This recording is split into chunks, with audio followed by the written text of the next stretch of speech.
உங்கள் அனைவருக்கும் எனது 76வது குடியரசு தின நல்வாழ்த்துக்கள். இன்று நான் வ.உ. சிதம்பரனாரை பற்றி உங்களுடன் ஒரு சில வார்த்தைகள் பகிர்ந்து கொள்ளவிருக்கிறேன். வ.உ. சிதம்பரனார் ஒரு சுதந்திர போராட்ட வீரர்.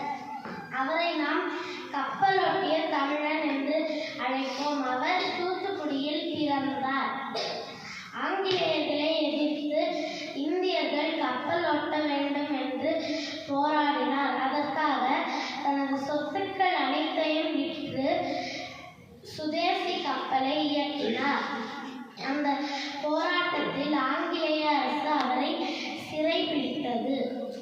சிறையில் அவர் கல்லுடைத்தார், செக்கிழுத்தார், மேலும் பல துன்பங்களை அனுபவித்தார்.